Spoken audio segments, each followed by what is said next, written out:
साहेबांनी सांगितलं मोदी साहेबांच्या मांडीला बसले 70,000 कोटींचा भ्रष्टाचार केला 70,000 कोटींचा भ्रष्टाचार केला तो चिरवण्यासाठी मोदीच्या मांडीवर बसले 70,000 कोटींचा भ्रष्टाचार केला 70,000 कोटींचा भ्रष्टाचार केला तो चिरवण्यासाठी मोदीच्या मांडीवर बसले।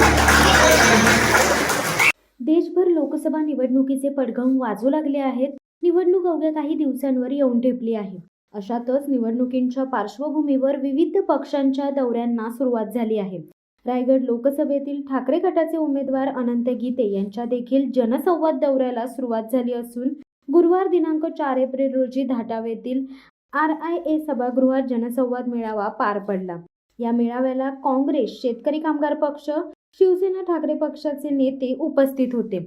या देशात लोकशाही आणण्यासाठी अनेकांनी आपल्या प्राणाची आहुती दिली, बलिदान दिले। त्यामुळे ज्या दिवशी लोकशाही संपुष्टात येईल त्यावेळी आपल्याला स्वातंत्र्य राहणार नाही। त्यामुळे देशात हुकुमशाही संपवायची असेल तर इंडिया आघाडीला व त्यांच्या उमेदवारांना निवडून देणे गरजेचे आहे, असे माजी केंद्रीय मंत्री अनंत गीते यांनी रोहा धाटाव येथील इंडिया आघाडीच्या जनसंवाद मेळाव्याप्रसंगी बोलत होते। या जनसंवाद मेळाव्यात अनंत गीते यांनी सुनील तटकरे यांवर बोचरी टीका केली। सामाजिक संघटनेला संविधानाशी निष्ठा राखून आदिवासी समाजाला न्याय देण्याचे काम करेन व भाजपला साथ देणार नाही अशी शपथ मागील निवडणुकीत खासदार सुनील तटकरे यांनी कोलाड येथील आदिवासी समाजाच्या मेळाव्यात घेतली होती। मात्र अशा शपथी तोडणाऱ्यांना निवडणूक लढवण्याचा नैतिक अधिकार नाही। शेकापच्या जयंत पाटील यांनी त्यांची हद्दपारी वाचवली। त्यांच्या देखील पाठीत त्यांनी खंजीर खुपसल्याचे काम केले आहे। विश्वासघातापेक्षा त्यांनी काहीच केले नाही। जास्तीत जास्त शासकीय यंत्रणेचा दुरुपयोग हा भाजपने केलेला आहे। त्यामुळे इंडिया आघाडीच्या पाठीशी उभे राहण्याचे आवाहन अनंत गीते यांनी केले आहे। या मेळाव्यात जिल्हाप्रमुख अनिल नवगणे, सुरेंद्र म्हात्रे, सामाजिक कार्यकर्त्या उल्का महाजन, शेकापचे शंकर म्हसकर, राजेश सानप, गणेश मडवी, हेमंत ठाकूर, शिवराम महाबळे, राजेश धामणे, तालुका प्रमुख समीर शेडगे, रोड सरपंच नितीन वारंगे, राजेश काफरे, विष्णू लोखंडे, निलेश वारंगे, शिवसेना ठाकरे गटाचे कार्यकर्ते, काँग्रेस, शेतकरी कामगार पक्ष, शिवसेना उद्धव बाळासाहेब ठाकरे गटाचे पदाधिकारी, कार्यकर्ते मोठ्या संख्येने उपस्थित होते। असं आता मत तयार झालेलं आहे किंवा जनसामान्यांचं हे मत आहे की या देशाची लोकशाही हळूहळू संकटात येते ना। आणि मग जरी लोकशाही संकटात येणार असेल आणि लोकशाहीच्या आडून जर हुकुमशाही आपल्या माथ्यावर बसणार असेल तर त्या हुकुमशाहीला रोखण्याची जबाबदारी ही शेवटी जनतेची आहे ना आपली जबाबदारी। आणि म्हणून मग लोकशाही वाचवण्याकरता आणि हुकुमशाहीला रोखण्याकरता हा देश हुकुमशहासाठी जन्माला आलेला नाही। ज्या हुतात्म्याने हौतात्म्य पत्करलं 1857 पासून स्वातंत्र्य जरी 1947 ला मिळालं तरी स्वातंत्र्याचा लढा 1857 ला पहिलं बंड 1857 ला झालं होतं। 90 वर्ष तो लढा या देशातले शूरवीर लढत होते आणि हुतात्मे होते। लाखोनी हुतात्मे झाले, लाखोनी आपल्याला आकडे माहित नाही, आपल्याला मोठं नावं माहिती आहे, पण या देशाच्या स्वातंत्र्याकरता नाही। परंतु त्यांच्या तत्वाशी एकनिष्ठ राहण्याची शपथ घेणाऱ्यांनी ती निष्ठा तोडलेली आहे, शपथभंग केलेला आहे, केला ना। आता कोणी केला तो कोलकाताने सांगितलं। मग आता एका सामाजिक संघटनेत काम करून समाजातला सगळ्यात गरीब जो घटक आहे, सगळ्यात मागासलेला जो घटक आहे, जो आदिवासी आहे, वनवासी आहे, अशा सर्वात मागास घटकासाठी काम करणाऱ्या सामाजिक संघटनेला दिलेला शब्द सुद्धा जो पाळत नाही त्याला निवडणूक लढवण्याचा नैतिक अधिकार आहे का? आहे का? सांगा ना, आहे का? मला उत्तर हवंय।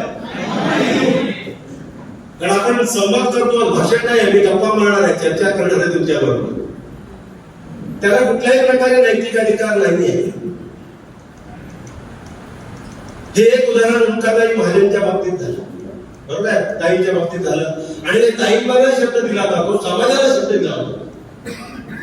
तो शब्द त्याने आदिवासी समाजाला दिला होता. ताईचं एक प्रातिनिधिक नेतृत्व आहे समाजाचं. ताईला शब्द म्हणजे समाजाला शब्द, बरोबर ना ताई? त्या समाजाला शब्द दिला होता, तोही शब्द त्यांनी पाळला. मागच्या निवडणुकीमध्ये माझ्या पक्षात सुद्धा मुस्लिम समाजाचे कार्यकर्ते आहेत, होते, आजही आहेत, कालही होते. आणि मग जेव्हा माझ्या पक्षातील शिवसेनेतील मुस्लिम समाजाचे कार्यकर्ते पदाधिकारी मोहल्ल्यात जात आणि सांगत, किंवा गीते साहेब अतिशय सज्जन माणूस आहे, गीते साहेब हा निष्कलंक नेता आहे, चारित्र्य संपन्न नेता आहे, 6 लोकसभेचे खासदार झाले, 4 वेळा 3 वेळा केंद्रात मंत्री झाले, पण भ्रष्टाचाराचा एकही डाग एकही डाग.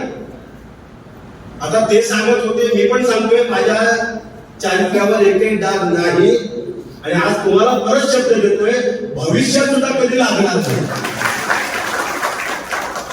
आणि म्हणून मग ते विनवण्या करायचे मुस्लिम समाजातील नेत्यांना, पुढाऱ्यांना, की एवढा चांगला सज्जन, चांगला माणूस आहे, आपण त्याला मतदान करा.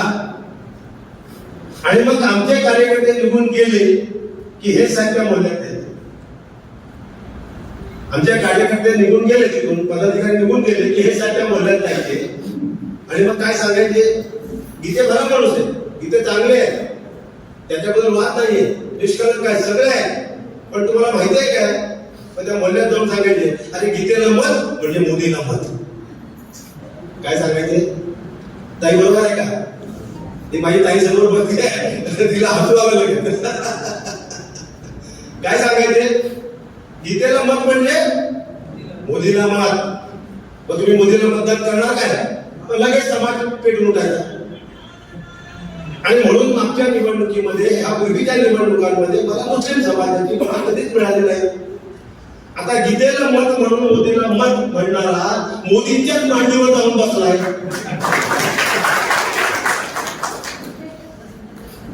बसलाय ना. मग आता समाजाने काय करायचं? ताई बोलणार काय ते येऊन, ये ना, ये खरं ये, जे वाटतं ते बोल. कुणाला बोलायचं? आता तो जाऊन मोदींच्या मांडीवर बसलाय ना. बरोबर आहे. आता जेलमध्ये जायचं नाही म्हणून जाऊन बसलाय. म्हणजे आता तुम्हालाही कळायला लागलंय, जरा इथे येऊन सांगणार काय कशा करता जेलमध्ये जाणार आहे. Very good.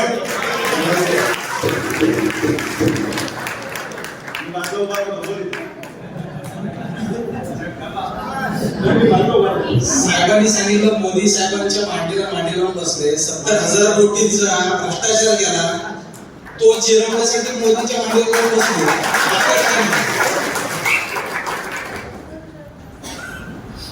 बघा, जनसंवाद दौरा ह्याच्यासाठीच आहे.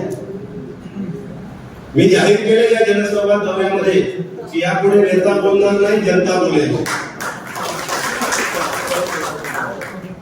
कळलं कारण का जाऊन बसले तिथे? मग जर भ्रष्टाचार आपला पचवण्यासाठी जर जाऊन त्यांनी लॉन्ड्री काढली, भारतीय जनता पक्षाची लॉन्ड्री आहे ना, वॉशिंग मशीन आहे त्यांच्याकडे, बरोबर आहे ना. खाली निर्मा वॉशिंग पावडरची जाहिरात केली नाही, त्याच्यावर फोटो कोणाला असतो बघितला काय? सोशल मीडियावर निर्मा वॉशिंग पावडरची जाहिरात येते, फोटो बघितला काय कुणाचा आहे? स्कर्ट घातलेला आहे ना.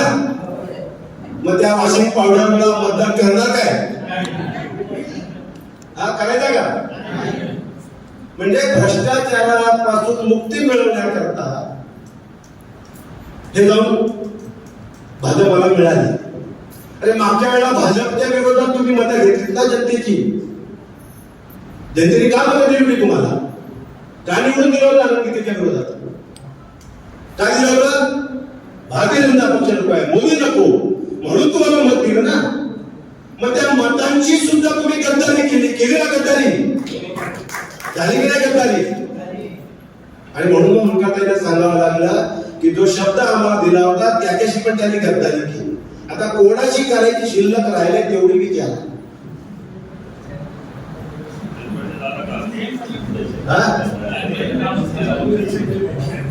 नाही आता इथे जयंत भाईंचा उल्लेख होतोय. मागच्या 19च्या निवडणुकीत मी त्यांना या रायगडमधून हद्दपारच करणार होतो, केलंच होतं, 100% हद्दपार केलं होतं. पण त्यांची हद्दपारी वाजवली कोणी? जयंतभाई पाटलांनी, शंकरराव म्हस्कर. विचारा है ना, शंकरराव म्हस्करांनी वाचवली त्यांची हद्दपारी. आता जयंतभाईंनी हद्दपारी वाचवली, हा खूप मोठा गुन्हा केला आणि म्हणून त्याची शिक्षा त्या जयंतभाईला दिली. त्यांच्याच पाठीत खंजीर खुपासला. काय गुन्हा? तर हद्दपारी वाचवली. अरे कोणाला सोडले? ज्या बॅरिस्टर अंतुलेनी यांना राजकीय जन्म दिला, ज्या बॅरिस्टर अंतुलेनी यांना राजकीय जन्म दिला, त्याला कोणी ओळखलं असतं का? तो इतिहास तुम्हाला रायगडकरांना मी सांगायची गरज आहे का? त्या बॅरिस्टर अंतुलेनी राजकीय जन्म दिला, त्या अंतुलेच्या पाठी सुद्धा खंजीर खुपासला. ज्या शरद पवार साहेबांनी याच्या घराण्याला इतक्या उंचावर नेऊन ठेवले, अखंड कुटुंबाला एवढं उंचावर नेऊन ठेवलं, त्या शरद पवार साहेबांच्या पाठी सुद्धा खंजीर खुपासला. आणि आनंदी त्यांची रायगडवर हद्दपारी करणार होती, ती हद्दपारी ज्या जयंतभाईंनी वाचवली, त्या जयंतभाईच्या पाठी सुद्धा खंजीर खुपासला. आता उलटा ताई सुद्धा माझ्या बरोबर आहे, शंकरराव म्हस्कर सुद्धा माझ्या बरोबर आहे, जयंतभाई सुद्धा माझ्या बरोबर आहे. आहेत ना? म्हणजे विश्वासघातापलीकडे यांना राजकारणामध्ये काही कळतच नाही. किंबहुना विश्वासघात म्हणजेच उत्तम राजकारणी किंवा उत्तम राजकारणी असा काहीतरी मला वाटतं शोध त्यांनी लावला असेल. बरोबर ना? विश्वासघातापलीकडे कधीच काही जमलं नाही. आणि तरी सुद्धा आपण त्याला डोक्यावर घेतोय.